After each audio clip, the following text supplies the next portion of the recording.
চীনের কাছ থেকে আনুষ্ঠানিকভাবে বিচ্ছিন্ন হয়ে স্বাধীনতা ঘোষণা না করার ব্যাপারে তাইওয়ানকে জোরালো সতর্কবার্তা জানিয়েছেন যুক্তরাষ্ট্রের প্রেসিডেন্ট ডোনাল্ড ট্রাম্প।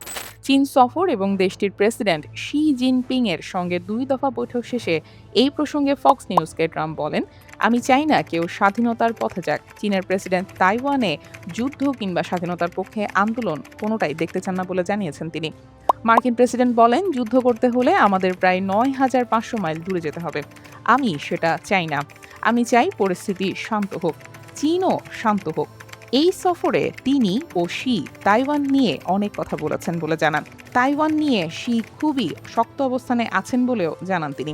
তাইওয়ান ইস্যুটি যুক্তরাষ্ট্রের জন্য বরাবরই স্পর্শকাতর। একদিকে তারা পূর্ব চুক্তি অনুযায়ী তাইওয়ানকে আত্মরক্ষায় সহায়তা করতে বাধ্য, অন্যদিকে বেইজিংয়ের দাবি তাইওয়ান চীনেরই অংশ। সেই এক চীন নীতিরও সমর্থক যুক্তরাষ্ট্র। এই বিপরীতমুখী দুটি বিষয়কে সামাল দিতে প্রায় হিমশিম খেতে হয় ওয়াশিংটনকে।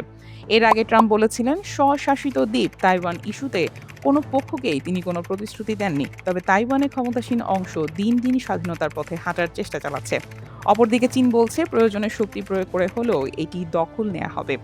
চীনের রাষ্ট্রীয় সংবাদ মাধ্যমের খবরে জানানো হয়েছে, বৈঠকে ট্রাম্পকে সতর্ক করে দিয়ে শি বলেছেন, তাইওয়ান প্রশ্নটি চীন যুক্তরাষ্ট্র সম্পর্কের সবচেয়ে গুরুত্বপূর্ণ বিষয়। এই ইস্যুতে বিদ্যমান বিরোধ ঠিকঠাক সামলানো না গেলে বা এটি ভুলভাবে পরিচালিত হলে দুই দেশ সংঘর্ষে জড়িয়ে পড়তে পারে। এটিকে যুদ্ধের সতর্কবার্তা হিসেবে দেখা হচ্ছে। এ অবস্থায় চীন তাইওয়ানে হামলা চালালে যুক্তরাষ্ট্র তাকে রক্ষায় এগিয়ে আসবে কিনা ফক্স নিউজের এমন প্রশ্নের উত্তর এড়িয়ে গেছেন ট্রাম্প। তবে তাইওয়ানকে কেন্দ্র করে চীনের সঙ্গে কোনো সংঘাত দেখছেন কিনা এই প্রশ্নের জবাবে মার্কিন প্রেসিডেন্ট বলেন, না, আমি তা মনে করি না। আমাদের সম্পর্ক ঠিকঠাকই থাকবো। শি যুদ্ধ দেখতে চান না। বিবিসির প্রতিবেদনে বলা হয়েছে, সাম্প্রতিক বছরগুলোতে তাইওয়ানের আশপাশে উদ্বেগজনক মাত্রায় সামরিক মহড়া বাড়িয়েছে চীন। এর ফলে এশিয়া প্রশান্ত মহাসাগরীয় এই অঞ্চলে উত্তেজনা আরও বেড়েছে। তাইওয়ান ইস্যুতে চ্যালেঞ্জের মুখে পড়েছে ওয়াশিংটনের ভারসাম্য বজায় রাখার কৌশল।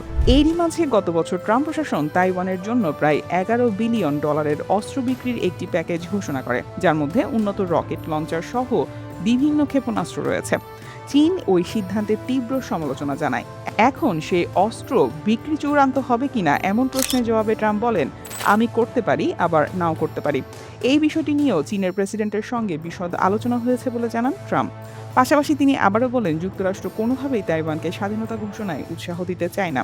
বিষয়টিকে গুরুত্বের সঙ্গে নিয়ে মার্কিন প্রেসিডেন্ট বলেন, আমরা যুদ্ধ চাই না।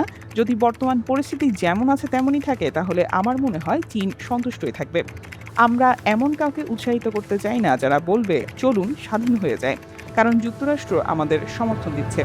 News desk, VTL।